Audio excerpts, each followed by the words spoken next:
નમસ્તે વિદ્યાર્થીઓ, શ્રેષ્ઠ વિદ્યાલયના ઓનલાઈન ક્લાસરૂમમાં તમારું સ્વાગત છે. બાળકો, આજે આપણે ધોરણ 5માં વિષય ગણિત સમજીશું. આજે બાળકો આપણે એક નવું પ્રકરણ સમજવા જઈ રહ્યા છીએ. પ્રકરણ 11, ક્ષેત્રફળ અને પરિમિતિ. તો ચાલો બાળકો, આ પ્રકરણ આપણે સમજીશું. કોનો ટુકડો મોટો છે? તો અહીં બે બાળકો વાત કરી રહ્યા છે કે કોનો ટુકડો મોટો છે. પાર્થ અને ઘીની એક દુકાનમાંથી આમ પાપડ એટલે કે કેરીનો સુકાયેલો પાપડ ખરીદે છે. તેમના ટુકડાઓ આ પ્રમાણે દેખાઈ રહ્યા છે. તો જુઓ બાળકો, આમ પાપડનો ટુકડો આ પ્રમાણે છે. તે ટુકડો 1 છે. તો જુઓ 5 સેમી અને 6 સેમી. તો તેની લંબાઈ 5 સેમી છે અને પહોળાઈ 6 સેમી છે. તો કોનો ટુકડો મોટો છે તે માટે બેમાંથી કોઈ સમજી શકતું ન હતું. કોનો ટુકડો મોટો છે તે શોધવા માટે કેટલીક રીતો સૂચવો તે અંગે ચર્ચા કરું. પાર્થ અને ઘીની એક મિત્રને નાના ચોરસનો ઉપયોગ કરવા સૂચવ્યું. તો જુઓ બાળકો, આ ટુકડો બી છે. તો ટુકડા બીમાં 3 સેમી લંબાઈ છે અને પહોળાઈ 11 સેમી છે. ટુકડા એની લંબાઈ 6 સેમી છે. આથી બાજુનું માપ 1 સેમી હોય તેવા 6 ચોરસ તેની લંબાઈ પર ગોઠવી શકાય. હવે ટુકડા એની વાત છે કે ટુકડા એમાં 6 સેમી છે. હવે 1 સેમી બાજુવાળા અહીં 6 સેમી છે. તો અહીં 1 સેમી બાજુવાળા કેટલા 6 ચોરસ આપણે ગોઠવી શકીએ. એટલે કે આ રીતે આવા 6 ચોરસ આપણે ગોઠવી શકીએ. હવે ટુકડા એની પહોળાઈ 5 સેમી છે. આથી બાજુનું માપ 1 સેમી હોય તો 5 ચોરસની પહોળાઈ પર ગોઠવી શકાય. તો બાળકો, હવે આપણે જો અહીં તમને ચોરસ ગોઠવીને આપવામાં આવીએ છીએ. બંને સાથે મળીને કુલ કેટલા ચોરસ ટુકડા એ પર ગોઠવી શકાય? હવે જુઓ, એ પર કેટલા ટુકડાઓ ગોઠવી શકાય? તો કેટલા ગોઠવી શકાય તે તમે અહીં જોઈ શકો છો. આથી ટુકડા એનું ક્ષેત્રફળ શું થશે? તો હવે તમે કહી શકો કે ટુકડા એનું કેટલા, પહેલાં તો ટુકડા એ પર કેટલા ચોરસ ગોઠવી શકાય? અહીં જે આ ટુકડો એ છે તો આપણે શું કરવાનું તેના માટે બાળકો કે જો અહીં 1 2 3 4 5 ઊભા છે અને આડા કેટલા છે? 1 2 3 4 6 આડા છે. એટલે તમારે જે લંબાઈ અને પહોળાઈ આપી છે 6 અને 5, તો આપણે તેનો ગુણાકાર કરીશું. 5 ગુણ્યા 6 એટલે 5 6 30. એટલે કુલ 30 ચોરસ ગોઠવી શકાશે. કેટલા? 30 ચોરસ ગોઠવી શકાશે. આથી ટુકડા એનું ક્ષેત્રફળ કેટલું થયું? 30 ચોરસ સેમી થાય. ચોરસ સેમી ખાસ તેનો એકમ છે એટલે તે તમારે ખાસ લખવાનું રહેશે. દરેકને ગણવું તે મૂર્ખામી ભરેલું છે. માત્ર ગુણાકાર કરો. એટલે તમારે આખા ચોરસને ગણવાનું નથી, માત્ર ગુણાકાર કરવાનો છે. જેમ આપણે 5 ગુણ્યા 6 કર્યું, 5 6 30. તે રીતે તમે ગુણાકાર કરીને જવાબ મેળવી શકો છો. આ જ રીતે બીનું ક્ષેત્રફળ શોધો. હવે બીનું ક્ષેત્રફળ શોધો તમે તો 11 ગુણ્યા 3 કરીએ તો શું થશે? 33 જવાબ આવે. તો આનો 30 હતો અને ટુકડા બીનું 33. એટલે કયો ટુકડો મોટો થયો? ટુકડો બી મોટો થશે. આ જ રીતે ટપાલ ટિકિટ વડે ઢાંકો. તો અહીં જે છે તે ચોરસ લંબચોરસ આપ્યું છે તેને તમારે ટિકિટ વડે ઢાંકવાનું છે. આ ટપાલ ટિકિટનું ક્ષેત્રફળ 4 ચોરસ સેમી છે. અંદાજ લગાવો કે નીચેના લંબચોરસને ઢાંકવા માટે કેટલી ટપાલ ટિકિટ જોઈશે. તો બાળકો, તમારે અંદાજ લગાવવાનો છે અને કહેવાનું છે કે કેટલી ટપાલ ટિકિટ જોઈશે તેના માટે.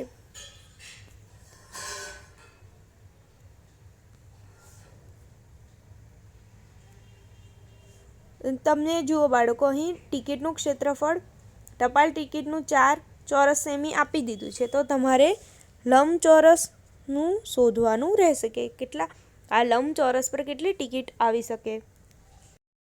હવે 24 ટપાલ ટિકિટની જરૂર પડશે લંબચોરસ ઢાંકવા માટે. એ આપણે અનુમાન કરીને લખવાનું રહેશે. તમારું અનુમાન ચકાસો. પીળા રંગના લંબચોરસની બાજુની ને માપો અને તે લખો. એટલે તમારે તેની બાજુઓ માપવાની છે અને તે લખવાની છે. તો કેટલા ચોરસ સેમી થઈ તે તમારે જવાબમાં લખવાની છે.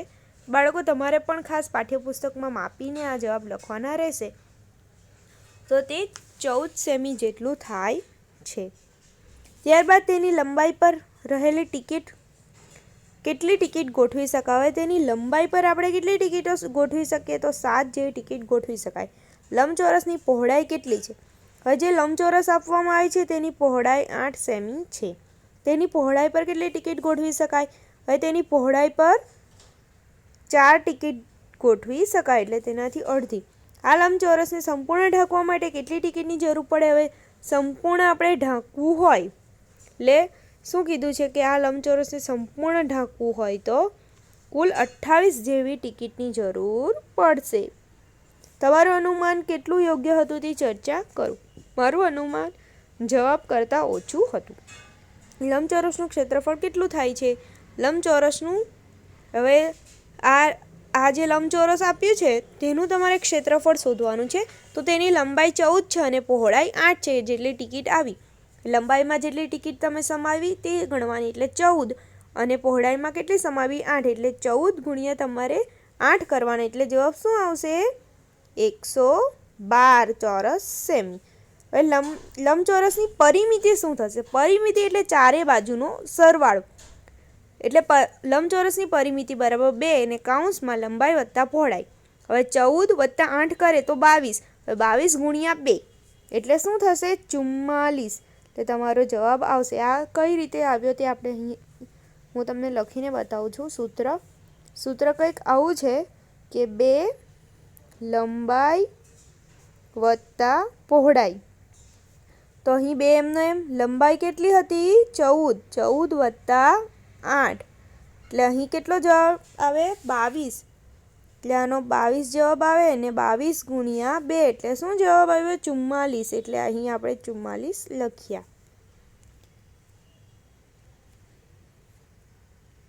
હવે બાળકો તમને અહીં મહાવરા આપવામાં આવે છે. તો એક મહાવરો હું સમજાવું છું, બીજા 2 તમારે જાતે કરવાના છે. કે અરબાઝ તેના રસોડાના ભોંયતળિયાને લીલા રંગની ચોરસ લાદી બેસાડવા ઈચ્છે છે.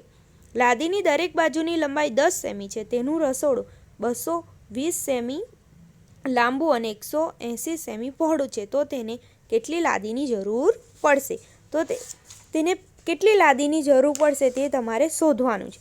પહેલાં તો આપણે રસોડાના ભોંયતળિયાનું ક્ષેત્રફળ આપણને ખબર હોય તો આપણે કંઈક આગળ કરી શકીએ. સેમ આ દાખલો જે રીતે આપણે ટિકિટ ચોંટાડી છે તે રીતનો જ છે. તો રસોડાના ભોંયતળિયાનું ક્ષેત્રફળ આપણે તેના માટે શું કરવાનું?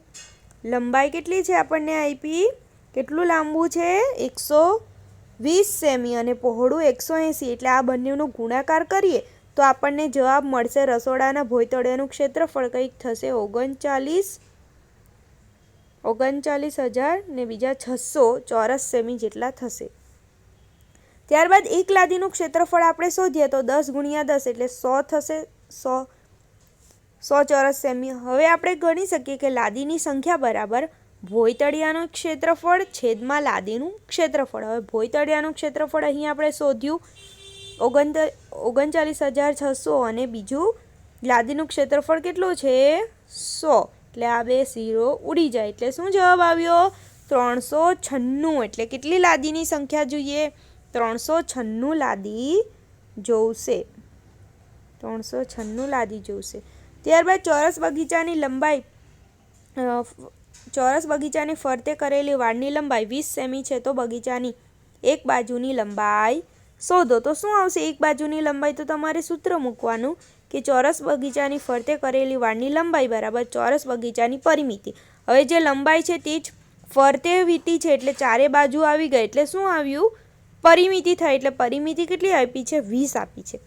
હવે આપણે તે પરથી પદ મૂકવાની કે ચોરસ બગીચાની પરિમિતિ છેદમાં 4, કેમ કે ચોરસની 4 બાજુ હોય એટલા માટે તમારે લખવાનું 20/4 એટલે 4 પંચામ 20 એટલે 5 મીટર થશે લંબાઈ. એક પાતળા 20 સેમી લાંબા વાયરમાંથી લંબચોરસ બનાવવામાં આવે. જો આ લંબચોરસની પહોળાઈ 4 સેમી હોય તો તેની લંબાઈ શોધો. એ પહોળાઈ આપી દીધી છે અને તમારે લંબાઈ શોધવાની છે. તો ચાલો બાળકો આ દાખલો આપણે બીજા એક પેજ દ્વારા સમજીશું. હવે બાળકો અહીં આપવામાં આવ્યું છે તે પ્રમાણે લંબચોરસ 20 સેમી લાંબા વાયરમાંથી બનાવ્યો છે. એટલે અહીં બાળકો અહીં પહેલાં સૂત્ર મૂકવાનું 2 લંબાઈ વત્તા પહોળાઈ બરાબર 20, કેમ કે પરિમિતિ તેની 20 છે. ત્યારબાદ જે આપણને આપવામાં આવી છે તે લખવાની, લંબાઈ આપણે શોધવાની છે એટલે તે નહીં લખીશું 2, પછી લંબાઈ એમનું એમ લંબાઈ વત્તા પહોળાઈ આપી દીધી છે 4 બરાબર 20. હવે આપણે શું કર્યું કે આ કાઉન્સ કાઢી નાખ્યો આપણે. હવે 2 ગુણ્યા લંબાઈ એટલે 2 ગુણ્યા લંબાઈ અને 2 દૂ 4 દૂ 8 એટલે અહીં 8 લખ્યો. અહીં વત્તાનું નિશાન એમના ને અહીં 20. હવે આ 8 આ સાઈડ જશે, અહીં પ્લસનું નિશાન છે, આ સાઈડ જાય એટલે શું થઈ જાય? બાદબાકી થઈ જાય એટલે -8 એટલે 20 - 8 એટલે શું થઈ ગયું? 12. એટલે હવે અહીં લંબાઈ અને આ 2 છેદમાં આવશે એટલે 12/2 એટલે 6 સેમી જવાબ અહીં આપણને મળે છે. હવે બાળકો આપણે આ દાખલા સમજી ગયા. તે જ રીતે ડી અને ઈમાં પણ તમને જે દાખલા આપ્યા છે તે તમારે આ જ રીતથી, જે સમજી ગયા જે રીતથી, તે રીતથી તમારે દાખલા જાતે કરવાના રહેશે. હવે આગળનું પ્રકરણ આપણે નેક્સ્ટ વિડીયોમાં સમજીશું.